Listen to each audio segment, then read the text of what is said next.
Las opiniones aquí realizadas son responsabilidad de quien las emite y no reflejan la opinión de ninguna empresa o persona asociada a la industria cinematográfica. Los temas aquí presentados son para entretenimiento e información. Los derechos sobre las obras comentadas son propiedad de sus respectivos autores. Bienvenidos a Quique Cinéfilo, el podcast donde hablamos de cine y un poquito más. En estas semanas se celebra en México y en otros muchos países el Día del Niño. Conoceremos el origen de esta celebración y por supuesto les daré un listado de las mejores películas infantiles según un servidor. Comenzamos.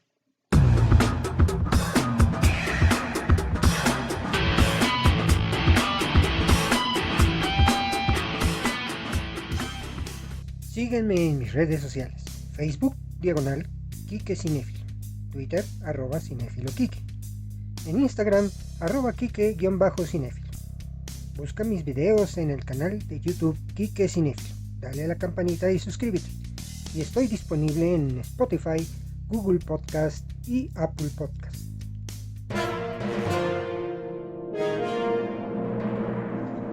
El tema. Qué bellos recuerdos tenemos de nuestra infancia. Quienes pertenecemos a las generaciones anteriores a los clasificados como millennials, podemos decir que disfrutamos la última etapa en la infancia donde podíamos salir a la calle a jugar, ya sea las escondidas, quemados, declaro la guerra a, el resorte, brincar la cuerda, jugar vóley con una red improvisada por una cuerda, y también las famosas retas de fucho, donde las chamarras, unas piedras, algunas botellas de refresco, cualquier otro objeto serviría para marcar la portería. Así, muchos conocimos al primer amor, la vecinita o amiga de la cuadra que nos robaba el suspiro y que nos inspiraba a ser líderes de nuestro equipo y sacar nuestras mejores jugadas estilo Pelé, Ugol o Maradona. En ese tiempo aún no conocíamos a Cristiano o a Messi. Uno de los días que más esperábamos de pequeños era el Día del Niño, tal vez el más esperado después de la fecha de nuestro cumpleaños y el Día de Reyes, ya que teníamos festejos por todos lados, nos llenábamos de azúcar al ingerir grandes cantidades de caramelos y jugar más con los cuates. Pero, ¿cuál es el origen de la celebración a los niños? Aquí te lo cuento.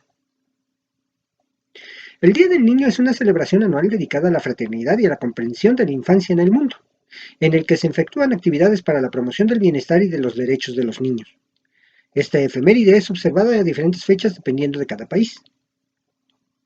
En 1925, el Día Internacional del Niño fue proclamado por primera vez en Ginebra, Suiza, durante la Conferencia Mundial sobre Bienestar Infantil, y desde entonces se celebra el 1 de junio en la mayoría de los países.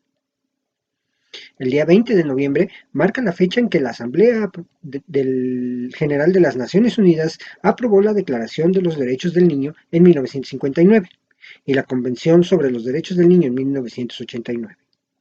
Esta fecha se considera el Día Universal del Niño y se celebra todos los años. Los derechos universales de los niños reconocidos por la ONU son: 1. El derecho a vivir. 2. El derecho a tener una familia. 3. Derecho a la educación. Y 4. Derecho a una religión. Tras la Primera Guerra Mundial, se comenzó a generar una preocupación y conciencia sobre la necesidad de protección especial para los infantes. Una de las primeras activistas sobre este tema fue Eglantine Yad, fundadora de la organización Save the Children, la cual, con ayuda del Comité Internacional de la Cruz Roja, impulsó la adopción de la primera Declaración de los Derechos de los Niños. Esta declaración fue sometida para su aprobación ante la Liga de las Naciones, la cual la adoptaría y ratificaría en la Declaración de Ginebra sobre los Derechos de los Niños el 26 de septiembre de 1924. Al año siguiente, durante la Conferencia Mundial sobre el Bienestar de los Niños llevada a cabo también en Ginebra, se declaró por primera vez el Día Internacional del Niño, señalando para tal efecto el 2 de junio. El 12 de abril de 1952, la Organización de Estados Americanos, la OEA, y la UNICEF redactaron la Declaración de Principios Universales del Niño para protegerlos de la desigualdad y el maltrato. En esta oportunidad se acordó que cada país debería fijar una fecha para festejar a los niños. En 1954, la Asamblea General de las Naciones Unidas, mediante la Resolución 836 novena del 14 de diciembre, recomendó que se instituyera en todos los países un Día Universal del Niño y sugirió a los gobiernos que celebraran dicho día en la fecha que cada uno de ellos estimara conveniente. Esta es la declaración que hizo la Asamblea General de las Naciones Unidas. 1. Recomienda que, a partir de 1956, Se instituye en todos los países un Día Universal del Niño que se consagrará a la fraternidad y a la comprensión entre los niños del mundo entero, y se destinará a actividades propias para promover los ideales y objetivos de la Carta, así como el bienestar de los niños del mundo, y también a intensificar y extender los esfuerzos de las Naciones Unidas a favor y en nombre de todos los niños del mundo. La ONU celebra dicho día el 20 de noviembre, en conmemoración a la aprobación de la Declaración de los Derechos del Niño en 1959 y de la Convención sobre los Derechos del Niño de 1989. Estos son algunos ejemplos de algunos países y en qué fechas lo celebran. Albania, por ejemplo, lo celebra el 1 de junio. Ese día los albaneses dan a los niños presentes, tienen desfiles y celebran ceremonias. En Alemania se celebra el 20 de septiembre. En la región este de este país se celebra el 1 de junio, como se hacía antes de la reunificación del país. En Berlín se celebran tanto el Día Internacional del Niño y como el Día Mundial del Niño. En la República Popular de China se celebra el 1 de junio. Se celebró, pero por primera vez en China en 1950, y es día de asueto para todos los niños menores de 14 años y se instaló por ley en 2007. En España se celebra el 15 de abril. Se celebra en casi todo el país, exceptuando la Comunidad de Madrid, donde se celebraba el segundo domingo de mayo. Este día se usa para resaltar el papel de los niños en la sociedad y servir como recordatorio de sus derechos. En Estados Unidos se celebra el segundo domingo de junio. En Japón se celebra el 5 de mayo, al que llaman Kodomo no I. Antiguamente el 5 de mayo se celebraba el Día del Niño Varón, Tango no Seku, y también existe el Día de la Niña, Hinamatsuri, celebrado el 3 de marzo. En el año de 1924 en México se señaló el 30 de abril como Día del Niño, siendo presidente de la República el general Álvaro Obregón y ministro de Educación Pública el licenciado José Vasconcelos. Esta decisión fue tomada con la finalidad de lograr reafirmar los derechos de los niños y crear una infancia feliz para un desarrollo pleno e integral como ser humano. Lo anterior, debido a que el 20 de noviembre de 1959, la Asamblea General de la Organización de las Naciones Unidas instituyó la celebración del Día Internacional de los Niños. Sin embargo, cada país ha decidido un día especial a fin de celebrar a los pequeños de todo el planeta. No obstante, la ONU declaró el 20 de noviembre el Día Universal del Niño, fecha en que se aprobó también la Declaración de los Niños y la Convención sobre los Derechos de los Niños. El objetivo del Día Universal del Niño es recordar a la ciudadanía que los niños son el colectivo más vulnerable y, por tanto, que más sufre la crisis y los problemas del mundo. De igual manera, es un día para dar a conocer los derechos de la infancia y concienciar a las personas de la importancia de trabajar día a día por su bienestar y desarrollo. Es por ello que en 1924 el entonces secretario de Educación Pública, durante el mandato del expresidente de México Álvaro Obregón, exhortó a todas las instituciones a fomentar la fraternidad y la comprensión hacia esa población, así como a desarrollar actividades para la promoción de su bienestar de sus derechos. José Vasconcelos decía que había que hacer de cada escuela un palacio con alma, para que los niños pobres, descalzos y hambrientos vivieran en palacios las mejores horas de su vida y guardaran recuerdos luminosos. De acuerdo al Fondo de las Naciones Unidas para la Infancia, UNICEF, el desarrollo de la infancia, que va de los 6 a los 13 años de edad, es clave para consolidar las capacidades físicas e intelectuales, para la socialización con las demás personas y para formar la identidad y la autoestima. Respecto al marco legal, los derechos humanos de niñas, niños y adolescentes están mencionados en la Constitución Política de los Estados Unidos Mexicanos, en los tratados internacionales y en las demás leyes aplicables, esencialmente la Convención sobre los Derechos del Niño y en la Ley General de los Derechos de Niñas, Niños y Adolescentes. Esta fue publicada el 4 de diciembre de 2014. Por otro lado, podemos hacer mención de los 8 derechos fundamentales de los niños. Esto aplica en México. Derecho a la vida, derecho a la educación, derecho a la alimentación, derecho a la salud, derecho al agua, derecho a la identidad, derecho a la libertad y derecho a la protección. Así pues, ya conociendo el origen de la celebración a los más peques de la familia, les hablaré de las mejores películas infantiles que son consideración de un servidor. Hay muchas películas que hemos visto en familia, muchas muy dramáticas, otras muy chistosas, pero siempre hay aquellas que nos tocan de alguna u otra forma el corazón por sus historias. En 1924, el productor Herbert Brennan llevó a la pantalla grande la historia de Peter Pan. Esta producción es considerada la primera película dirigida en su totalidad al público infantil. Asimismo, la primera película de animación de la historia la realizó el francés Émile Coe, quien, en un metraje de menos de 2 minutos, dio vida a la historia Fantasmagoria.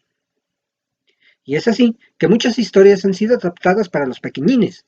Otras películas animadas han sido estrictamente para un público adulto ávido de nostalgia, pero me enfocaré en mencionarles mi selección personal de pelis que son totalmente dirigidas al público infantil. La primera película de la que les hablaré es El Rey León, título original en inglés The Lion King. Es una película animada producida por Walt Disney Feature Animation y distribuida por Walt Disney Pictures. Es la 32ª película en el canon de Walt Disney Animation y se realizó en un periodo conocido como el Renacimiento de Disney. La película se realizó bajo la dirección de Rob Minkoff y Roger Allers, el productor Don Hahn, los guionistas de Irene Mexi, Jonathan Roberts y Linda Woolbont, y con Hans Zimmer, Elton John y Tim Rice como encargados de la banda sonora. Además, cuenta con un amplio reparto coral en el que participaron Matthew Broderick, Jeremy Irons, James Earl Jones, Jonathan Taylor Thomas, Moira Kiley y Nathan Lane. El argumento del Rey León se desarrolla en África y tiene inspiraciones en las historias bíblicas de José y Moisés y en la obra de Hamlet de William Shakespeare. Cuenta la historia de Simba, un joven león que tras la muerte de su padre, rey de Prairie Lands, es exiliado de su hogar por su tío, que usurpa el trono. Con la ayuda de sus amigos y las enseñanzas de su padre, Simba es aventado tiempo después a regresar y a reclamar su lugar en el reino. El desarrollo del filme inició en el año 1988, en una reunión entre Jeffrey Katzenberg y Roy Disney y Peter Snyder, mientras promocionaban Oliver y su pandilla en Europa. Thomas Dish escribió un tratamiento y Wolverton avanzó los primeros guiones cuando George Scribner fue asignado director, al que se unió Allers posteriormente. La producción empezó en 1991 al mismo tiempo que Pocahontas, que es la que tenía a los mejores animadores de Disney. Más tarde, parte del personal viajó a Kenia a visitar el Parque Nacional de Hell's Gate, con tal de investigar animales y la ubicación en la que se basaría la película. Scribner abandonó la producción tiempo después debido a diferencias creativas, por lo que fue reemplazado por Minkoff. Cuando Hahn se unió al proyecto, se mostró insatisfecho con el guión, por lo que la historia se volvió a escribir rápidamente. Unos 20 minutos en secuencias de animación se elaboraron en Disney MGM Studios, ubicados en el estado estadounidense de Florida, a la que se añadió la animación por computadora, recurso utilizado varias veces en el filme. La cinta fue lanzada el 15 de junio de 1994. Obtuvo reacción positiva por parte de la crítica, que la elogió sobre todo por su música, argumento y animación. Tras un relanzamiento en versión 3D en 2011, la recaudación ascendió hasta unos $900 millones desde su estreno original hasta ese mismo año. Además de ser la cinta cuyos dibujos están hechos a mano y en 2D con más recaudación, y se encuentra entre las películas que más ingresos ha generado tanto en Estados Unidos como en otros países. El Rey León ganó 2 premios de Oscars gracias a la banda sonora y un Globo de Oro en la categoría de Mejor Película Comedia Musical, entre otros. De esta película derivaron varios trabajos como la adaptación al teatro, las películas de Lion King 2, Simba Pride de 1998 y El Rey León 3, Hakuna Matata de 2004, así como las series Timón y Pumba y The Lion Guard. Me voy a tener un poquito aquí porque voy a dar mi opinión acerca de Rey León, sí, por eso la mencioné como primer cinta infantil. Yo cuando la vi, híjole, tenía yo pues 21 años. Ya llovió. Tenía 21 años y la vi, la llevé a mi hija Nancy, tenía 3 años en aquel momento, y la llevé a verla. Si no mal recuerdo, fue a los cines que estaban en Perinorte. Antes los Cinépolis estaban ubicados pues en un lobby que estaba cercano al área del fast food en Perinorte. Hoy día están ubicados en la ala este más o menos del complejo. Pero bueno, cuando yo la vi, pues a mí me fascinó, me maravilló. Las voces obviamente en español no le desmerecieron nada las voces en inglés. Si usted ve la película en inglés, pues obviamente se va a maravillar con la voz de Mufasa, que es interpretada por James Earl Jones, que conocemos que también le da la voz a Darth Vader. Eh, la voz del inconfundible Jeremy Irons, esa voz inglesa potente que tiene Jeremy Irons. Y la voz de Matthew Broderick, que en ese momento pues estaba pues ya es como que de salida de su carrera y bueno, este fue un poquito de envión para seguir haciendo algunas cosas después del Rey León. A Matthew Broderick lo conocemos por Ferry Bueller's Day Off y pues qué decir de la música de Elton John, que bueno, fue su primer colaboración de Disney. Um, y bueno, pues la música MLB, la música inicial, la apertura del Rey León no tiene absolutamente comparación. El Círculo sin fin. Y obviamente, pues, eh, canciones icónicas como Esta noche se hizo para amar y Hakuna Matata sobre todo, ¿no? Entonces, creo que para mí, sobre todas las películas infantiles que existen, El Rey León es mi primer lugar.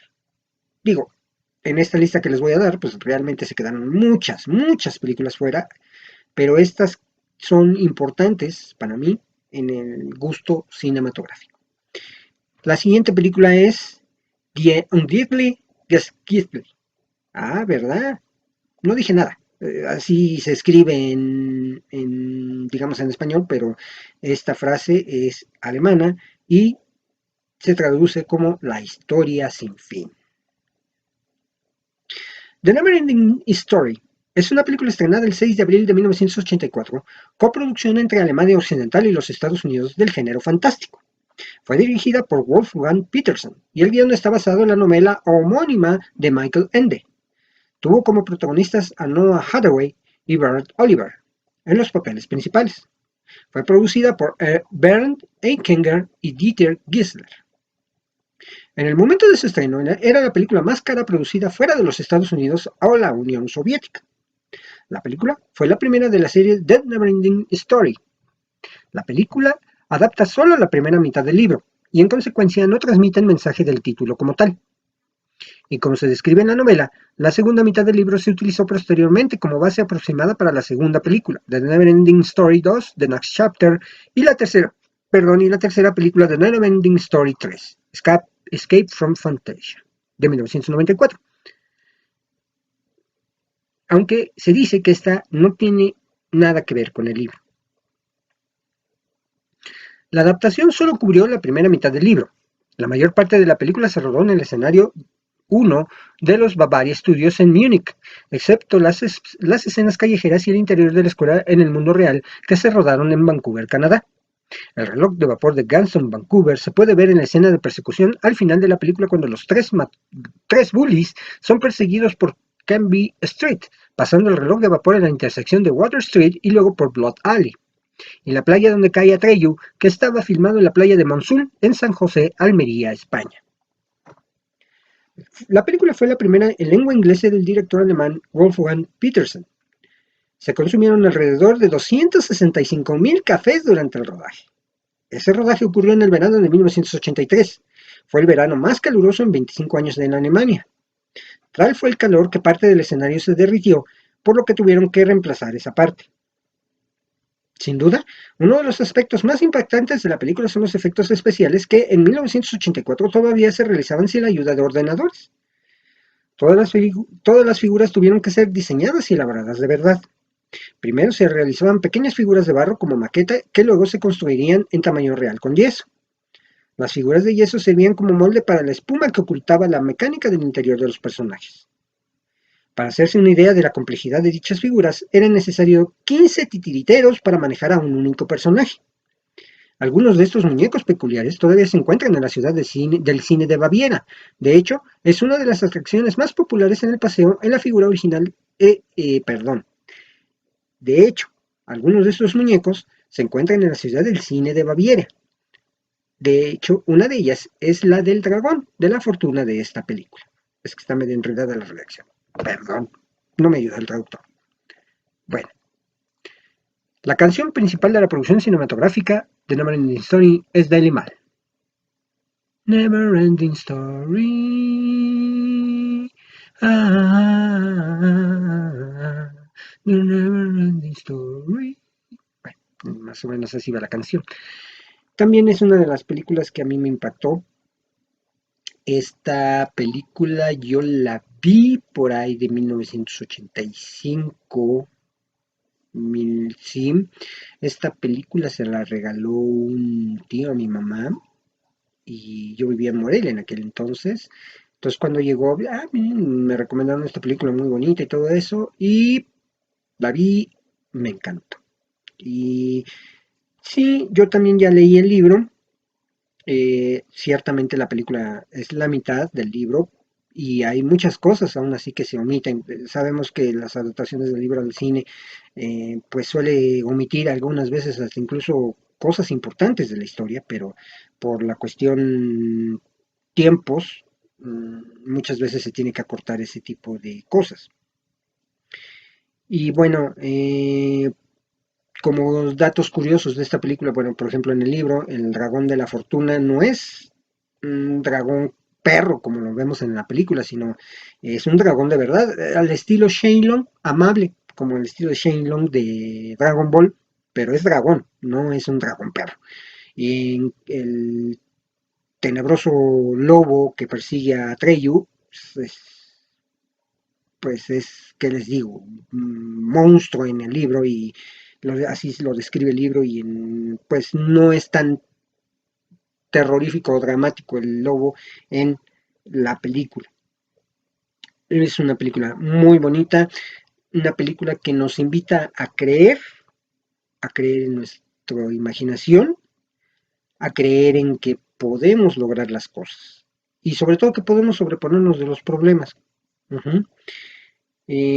Obviamente nadie supo, y en el libro así ocurre, cuál fue el nombre de la mamá de el personaje principal. Ahorita se me fue el nombre, pero muy bonita película. Esta película en este momento, si no me recuerdo, se encuentra disponible en la plataforma HBO Max. Véanla, por favor. Bueno, la tercera película de las que les voy a platicar fue un hito en su momento, porque combinaba la producción live action con la animación. Se trata de Mary Poppins. Mary Poppins es una película musical de fantasía dirigida por Robert Stevenson, producida por Walt Disney y con canciones escritas por los hermanos Sherman, estrenada en 1964. El guion, escrito por Bill Walsh y Don DaGrady, está basado en la serie de novelas Mary Poppins escritas por Pamela Lyndon Travers. La película, que contiene escenas que combinan imágenes reales con animación, está protagonizada por Julie Andrews como Mary Poppins, una niñera mágica que visita una familia disfuncional en Londres y utiliza su estilo único para mejorar la vida de la familia. También forman parte del reparto Dick Van Dyke, David Tomlinson y Glynis Jones, entre otros. Fue rodada íntegramente en los estudios Walt Disney en Burbank, California, utilizando fondos de Londres pintados. Se estrenó con un gran éxito y fue nominada a 13 premios Oscars, incluyendo Mejor Película, un récord no superado por ninguna otra película producida por Walt Disney Pictures. Por Walt Disney. Hay más, pero por Walt Disney es la única que ha alcanzado ese hito. De los cuales ganó 5. Mejor actriz para Julie Andrews, mejor montaje, mejor banda sonora, mejores efectos visuales y mejor canción original por Chim Chiriri, Chim Chiriri, Chim Chim. ¿Verdad? Pues yo la he visto un montón de veces y fui a ver, de hecho, la obra musical que trajeron en inglés, de hecho, en el Auditorio Nacional. En 2006 fue incluida en el 6º puesto en la lista de los mejores musicales del cine estadounidense por el American Film Institute. En 2013, la película fue seleccionada para su preservación en el National Film Registry por la Biblioteca del Congreso de los Estados Unidos como cultural, histórica o estéticamente significativa. Mary Poppins está considerada como la obra cumbre de la carrera de Walt Disney, al ser la única de sus películas en conseguir una nominación al Oscar a la mejor película durante su vida. El primer libro de la serie Mary Poppins fue la base principal para la película. Las hijas de Walt Disney se enamoraron de los libros de Mary Poppins y le hicieron prometer que haría una película basada en ellos. Según se explica en la edición de la película en DVD de 2004, con motivo de su 40º aniversario, Disney intentó comprar los derechos cinematográficos de Mary Poppins a P.L. Travers, ya en 1938, pero fue rechazado porque Travers no creía que una versión cinematográfica de sus libros pudiera hacer justicia a su creación. Además, Disney era conocido en aquel momento sobre todo como un productor de dibujos animados, y aún no había llevado a la pantalla ningún trabajo importante con actores reales. Durante más de 20 años, Disney hizo repetidos esfuerzos para convencer a Travers para que le permitiera hacer una película sobre Poppins. Finalmente lo logró en 1961, aunque Travers exigió y obtuvo el derecho de aprobación del guión. Los hermanos Sherman compusieron la partitura musical y también estuvieron involucrados en el desarrollo de la película, sugiriendo, por ejemplo, el cambio de ambientación de la película desde los años 30 a la época eduardiana. La preproducción y la composición de las canciones llevó a unos 2 años. Travers fue asesora de la producción, pero desaprobaba la dilución de los aspectos más duros del carácter que Mary Poppins puso reparos a la música. Y odiaba tanto el uso de la animación que la descartó en cualquier adaptación posterior de sus novelas. Se opuso a una serie de elementos que finalmente aparecieron en la película. En lugar de canciones originales, quería que la banda sonora se ajustara a la música de la época eduardiana en el que se desarrolla la narración. Disney anuló sus protestas citando las estipulaciones del contrato en las que se establecía que él tenía la última palabra en la versión definitiva. Gran parte de la correspondencia entre Travers y Disney forma parte de la colección de documentos. Travers en la biblioteca Mitchell de Nueva Gales del Sur, en Australia. La relación entre Travers y Disney se detalla en Mary Poppins, la biografía de Travers que escribió Valerie Lawson, que a su vez es base de 2 documentales sobre Travers, La sombra de Mary Poppins de 2003 y La verdadera Mary Poppins de 2013, ambos dirigidos por Lisa Matthews. Su relación durante el desarrollo de la película también fue dramatizada en la película 2013 Saving Mr. Banks. El rodaje tuvo lugar entre mayo y septiembre de 1963, mientras la postproducción y animación le llegó a tomar otros 11 meses. La película cambia la línea de la historia, del libro, en una serie de lugares. Por ejemplo, Mary al acercarse a la casa controla el viento y no al revés. Como otro ejemplo, el padre, en lugar de la madre, entrevistó a Mary para el puesto de niñera. Para condensar la historia en el largometraje fueron necesarios además otros cambios. En la película solo hay 2 hijos, Jane y Michael. Michael, perdón. Los aspectos más satíricos y misterios del libro original se volcaron a la película en un tono alegre y edulcorado al estilo Disney. Como ejemplo está el propio personaje de Mary Poppins, retratado por Andrews en la película como menos vanidosa y más comprensiva hacia los niños que la fría e intimidante niñera del libro original. Bert, interpretado por Dick Van Dyke, fue una combinación de varios personajes de los cuentos de Travers. Por otro lado, Travers exigió que se eliminase cualquier sugerencia de romance entre Mary y Bert, por lo que la letra escrita para la canción Jolly Holiday indicaba claramente que su amistad era puramente platónica, aunque sin embargo se quedaron finalmente en la película algunos sutiles toques de romance. La técnica utilizada para mezclar animación y acción en vivo no es la primera y se le atribuye a Up Iwerks, que es utilizado por los estudios Disney en 1920. Para la serie de cortometrajes Comedias de Alicia, pero en la década de 1940, especialmente con Canción del Sur de 1946. Mary Poppins combina con el mismo espíritu personajes vivos y animados en diseños reales o dibujados. Según Ward Kimball, las películas de Disney disfrutaron de tiros completos donde se podría insertar efectos animados, tales como un coche volador, del cual se dio uso en la película Un sabio en las nubes de 1961. Técnicamente, a estos efectos se combinan actores u objetos suspendidos por cables, miniaturas, decoraciones pintadas y adiciones a la asamblea. John West dice que de alguna manera estas cuerdas son grandes oscilaciones. De acuerdo con los productores de Un sabio en las nubes, el uso de cables requiere grabar en blanco y negro, donde recogió la opción para Son of Flower de 1963. Pero con la tecnología en rápida evolución, la filmación se realiza a color. Durante un ensayo, los cables utilizados por Dick Van Dyke, donde está volando, llegaron a romperse por el revestimiento. Afortunadamente, sin heridos de gravedad. La secuencia de niñeras empujadas por el viento era inicialmente para hacerse animada, pero Vitarelli obtuvo el acuerdo de lograrlo con actores y cuerdas. Una de las técnicas habituales implica el rodaje de los actores después de la animación. Se fija a un lado en favor de disparos de acción en vivo, en el que los animadores añaden más tarde papeles animados secundarios. Up y Berks estuvo autorizado a comprar un nuevo método de mate de pintura no especificado, pero que era comparable con la imagen latente. La película también utiliza la grabación de fotogramas y la inversa de desplazamiento, por ejemplo, a la escena de la guardería, donde Jane ve sus juguetes de vuelta en su caja de almacenamiento. La musicalización de este largometraje estuvo a cargo de los hermanos Sherman, bajo la dirección de Irving Costal. Dentro de estas composiciones, una de ellas resultó la ganadora de los premios Oscar de 1964, en la categoría Mejor Canción Original, Chim Chim Chiriri, además del recibido como Mejor Banda Sonora. Ese mismo año también recibieron 2 Grammys en las categorías Mejor Banda Sonora Original escrita para una película de televisión y Mejor Grabación para Niños, Música y Letra por.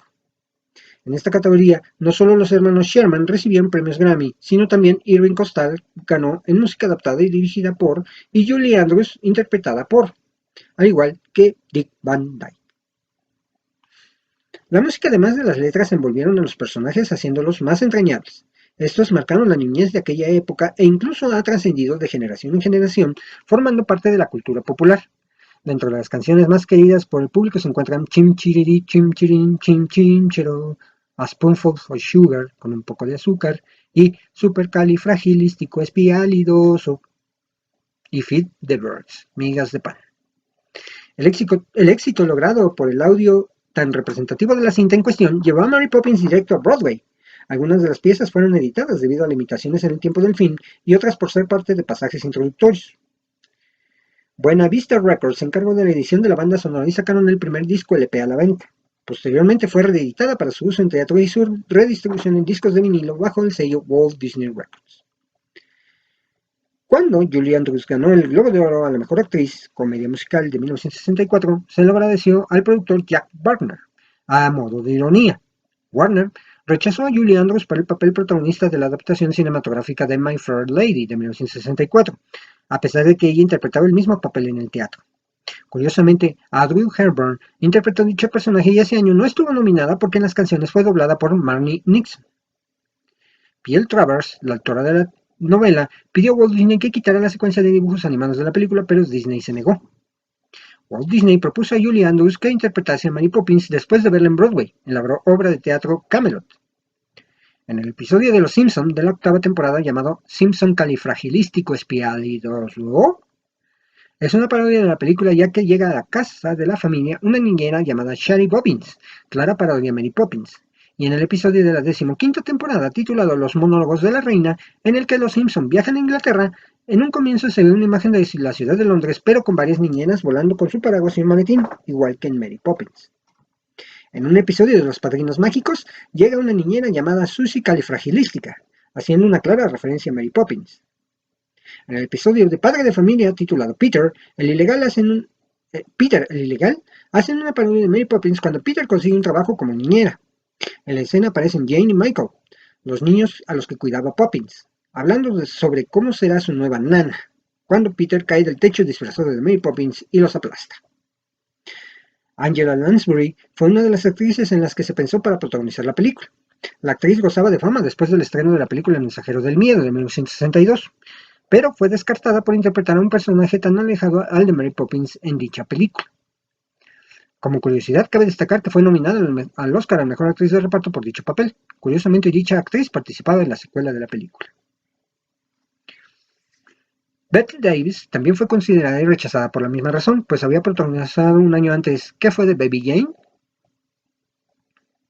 En la ceremonia inaugural de los Juegos Olímpicos de Londres de 2012 se homenajea a este personaje de la literatura inglesa al bajar muchas mujeres con maletines y paraguas al mejor estilo de Mary Poppins.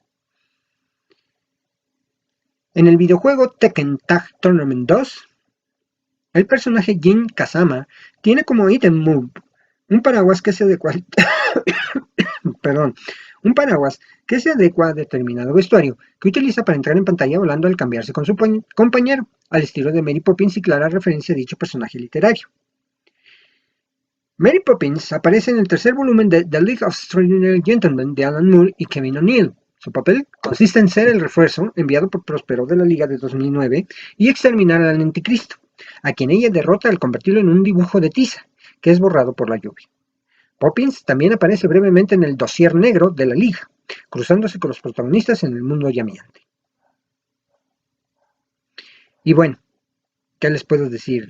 Mary Poppins es una película bellísima y sí tiene sus, o sea, el conocer todos los hechos detrás de la producción de esta película, y si lo quieren entender, sí es muy recomendable ver esta película que protagonizó Tom Hanks, Saving Mr. Banks, que en este caso en México se le tituló El sueño de Walt, eh, donde Travers es interpretada por, ay, se me olvidó el nombre de esta actriz, ya ven, todo por no apuntar. Pero bueno, esta cinta protagonizada por Tom Hanks también es producida por Disney, por supuesto, pues narra esa historia de amor-odio entre Travers y Disney en el momento de que se produjo, eh, por supuesto, esta magnífica cinta, Mary Poppins. La siguiente película de la que les voy a hablar es Toy Story. Toy Story es una película infantil de animación por computadora dirigida por John Lasseter, estrenada en 1995 y producida por Pixar. Fue el primer largometraje de Pixar, además de la primera cinta animada completamente con efectos digitales en la historia del cine. Joss Whedon, sí, el mismo que sale y participa en las películas del universo cinematográfico de Marvel, Joss Whedon, y el responsable de la que muchos califican como la peor película de DC, la Liga de la Justicia, Andrew Stanton, Joel Cohen y Alex Sokolov redactaron el guión. Randy Newman compuso la banda sonora. El reparto principal estuvo integrado por Tom Hanks y Tim Allen, quienes prestaron sus voces en inglés a los personajes de Woody y Buzz. Para el proceso de animación colaboraron un total de 110 empleados de Pixar, a diferencia de los 800 que trabajaron en una de las últimas producciones de Disney en aquellos años, El Rey León. La historia sigue las aventuras de un grupo de juguetes vivientes, en particular del vaquero Woody y el guardián espacial Buzz Lightyear. Si bien al principio rivalizan entre sí, conforme transcurre la trama se van volviendo amigos. Tras su estreno, Toy Story se convirtió en la cinta más taquillera de los Estados Unidos y Canadá en su primer fin de semana de exhibición. En total recaudó más de 191 millones de dólares en ambos países y más de 361 millones adicionales a nivel internacional. Se hizo acreedor a críticas positivas en su gran mayoría, en las que se elogió la innovación técnica de la animación y el guión. Disney y Pixar comenzaron una franquicia inspirada en los personajes y elementos de la película, que incluye juguetes y videojuegos, entre otros productos diversos. La trama de Toy Story fue continuada en el cine con Toy Story 2 de 1999 y Toy Story 3 de 2010. Y en noviembre de 2014, Disney anunció la producción de Toy Story 4 bajo la producción de John Lasseter, director de la primera entrega de la saga. Su fecha de estreno fue el 21 de junio de 2019, casi 9 años después. La trama de Toy Story aborda esencialmente el concepto de que los juguetes cobran vida cuando no lo estamos mirando, y disfrutan que los seres humanos los utilicen para jugar, aunque cada uno posee su propia personalidad que les confiere cierta naturaleza humana. Una de sus temáticas principales es la amistad entre Buzz y Woody, un camino que viene del odio-envidia y pasa por el conocimiento propio de uno y del otro, y por la donación hacia el otro, necesaria para la no autodestrucción, y una amistad que se refuerza por una misma misión, el ser los juguetes de Andy. ¿Qué les echa de menos? La canción You Got a Friend in Me, ¿tú tienes un amigo en mí?, ahonda en el significado de este elemento, al exponer que, aunque pasen los años, nuestra amistad no morirá. Verás que es nuestro destino, porque tienes un amigo en mí.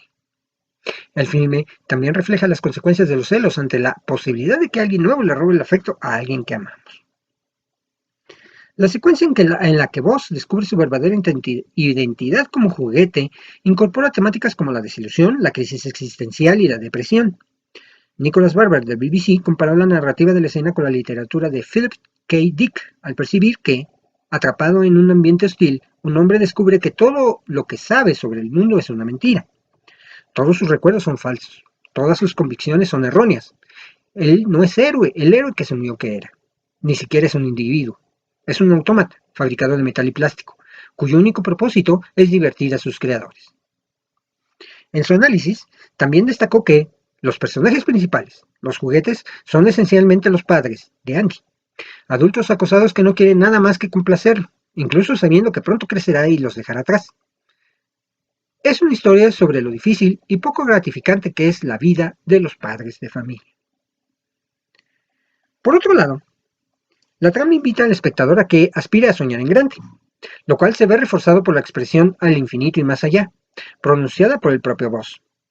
De igual forma, la película ofrece al espectador una sensación de nostalgia por la infancia, junto con nuestros recuerdos de las relaciones con nuestros juguetes y el doloroso proceso de convertirse en adultos independientes. Al mismo tiempo que expone la importancia de un juguete al ser vistos por los niños casi al mismo nivel que el de un familiar, incluso con mayor importancia que las mascotas. En opinión del sitio web screenprints.com, los niños a menudo tratan a sus juguetes como niños, imitando las técnicas de cuidado de sus propios padres desde una edad temprana a través de sus bebés y muñecas ficticias. Cuando un niño deja un juguete en particular, la reacción de angustia de ese juguete es genuina porque, en Toy Story, se representa como a un niño abandonado por un padre que ya no lo ama. Mientras tanto, en el punto de vista normal de un adulto que ve los juguetes como objetos inanimados, las acciones de los niños nos parecen naturales.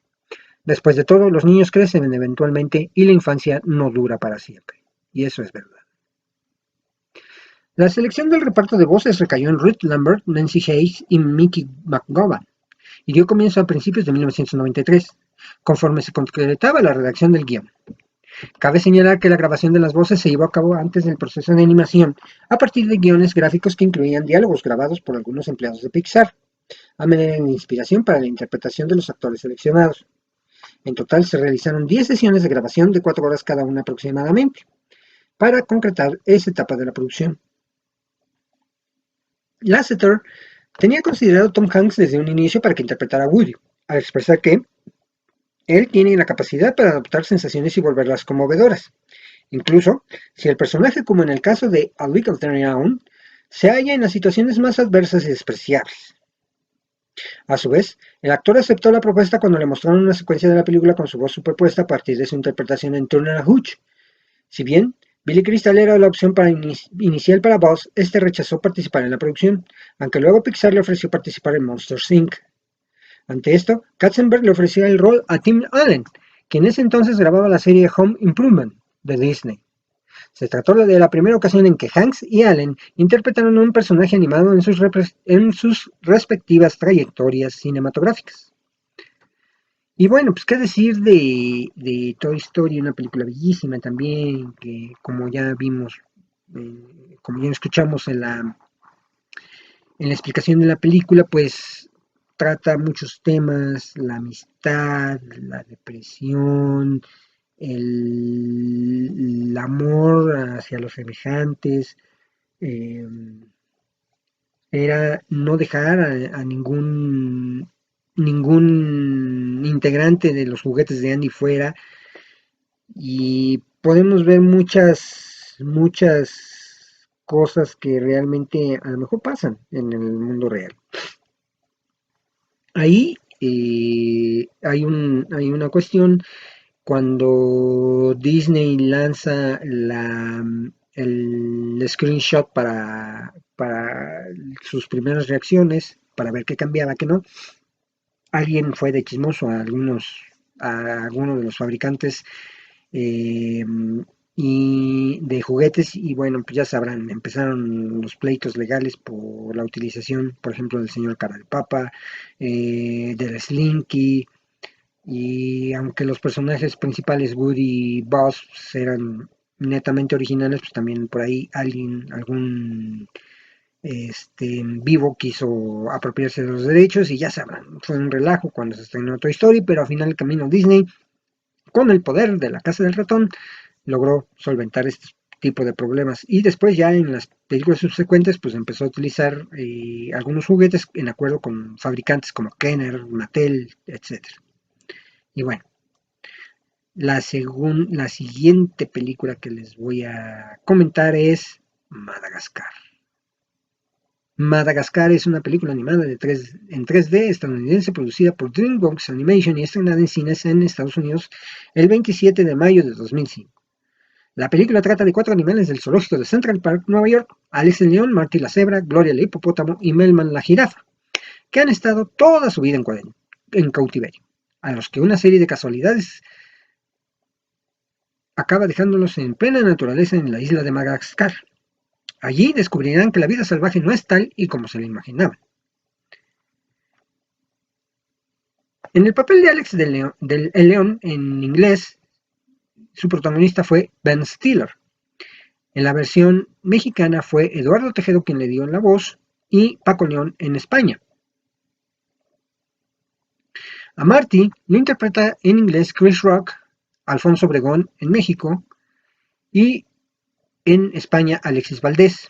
A Melba la jirafa lo interpreta David Schwimmer en México Ricardo Mendoza y en España Gonzalo Castro. A Gloria la interpreta en inglés Jada Pinkett Smith, en México Dulce Guerrero y en España Belén Rueda.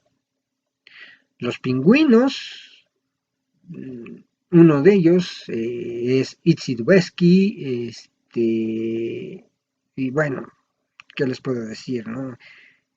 Son grandes voces las que dan vida a los pingüinos. El Rail Union en inglés es Sacha Baron Cohen. Y bueno, ¿qué les puedo decir de esta película? Que bueno, es una película, peliculaza. Esta película recibió críticas mixtas de los críticos entre excelente y terrible. En Rotten Tomatoes, la película recibió un 54% de calificación que se le otorgó bajo 191 reseñas de los críticos. En Metacritic, la película cuenta con una calificación de 57% basada en 36 críticas, incluidas en el Mixed or Average Reviews. A pesar de la respuesta mixta de los críticos, la película fue un éxito comercial. En su semana de estreno, la película recaudó $47 millones con un promedio de 11.431 a partir de 4.131 cines, por lo que es la película número 3 en recaudar dicha ganancia en ese fin de semana detrás de Star Wars Episodio 3, La venganza de los Sith, y The Longest Yard. Sin embargo, la película logró reivindicar la primera posición en la taquilla estadounidense en su próxima semana con una recaudación de $28 millones. En los Estados Unidos, en total, recaudó 193 millones y medio y en el extranjero recaudó 339 millones. En todo el mundo suma $532.680.671. Desde abril de 2019, la película es la novela más taquillera de DreamWorks Animation detrás de Shrek 2, Shrek 3, Shrek para siempre, Cómo entrenar a tu dragón, Madagascar 3, Los fugitivos, Kung Fu Panda y Monstruos contra Aliens. Sí, hombre, pues que yo cuando vi esa película yo me enamoré. Y es que además, bueno, ya había yo visto Shrek y no había visto una película con ese toque pícaro que Shrek nos dio. Shrek no es una película infantil, ¿eh? Shrek no es una película para adultos, aguas. Pero no había visto esa picardía que había dado los personajes de Shrek en las historias hasta que se estrenó Madagascar. Yo soy fan de Alex de León, soy fanático. Por ahí tengo mis muñecos, de hecho. A ver, aguántenme, déjenme se los muestro. Permítanme. Acá los tengo porque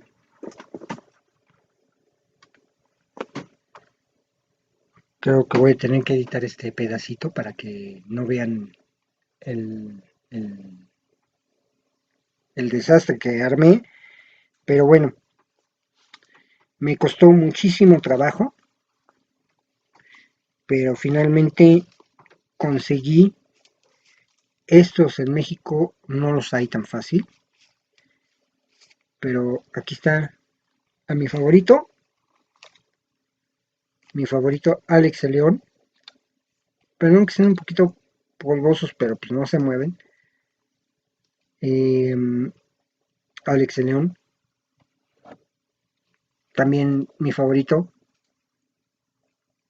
Marty, la cebra, que es un personajazo. Gloria, qué bonita está, ¿no? Me encanta el personaje de Gloria. Y por supuesto, Melman, ¿eh? O sea, para mí es una de las películas favoritas de muchos años. Y obviamente he visto Madagascar 2, Madagascar 3 y cada que las veo en alguna plataforma pues trato de verlas. De hecho ahorita están en Netflix creo y en donde sí estoy seguro porque acabo de ver Madagascar es en HBO Max. Pero de veras, se los prometo, es una joya tener este tipo de muñequitos. Repito, aquí está Gloria, aquí está Alex el León, aquí está Marty la cebra y por supuesto el personaje de Melman. No, yo adoro estos personajes, la verdad es una belleza tener a estos personajes como colección dentro de la propia, por supuesto. Y bueno, ¿qué les puedo decir? Esto es parte de lo que me hace feliz también, compartiéndoselo con ustedes. Continuamos después de este corte.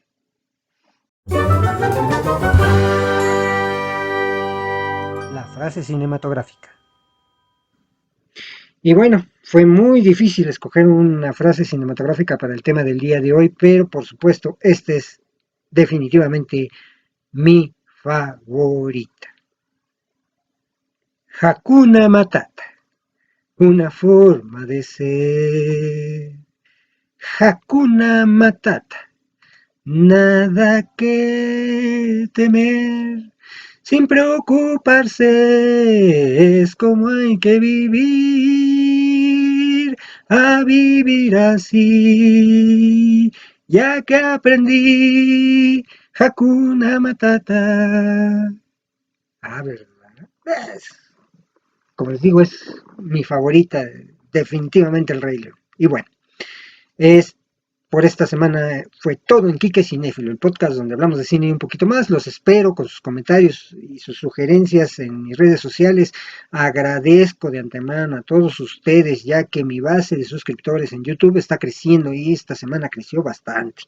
En promedio de lo que había crecido en semanas anteriores, estamos rompiendo récords en suscripciones, entonces ahí los espero, síganse suscribiendo, por favor, a los que se suscriban, déjenme sus comentarios, sus sugerencias, sus dudas acerca de un tema, por supuesto podemos hablar de todo lo que hemos presentado aquí en Quique Cinéfilo, y por supuesto agradezco a todos ustedes el haber estado conmigo en este episodio.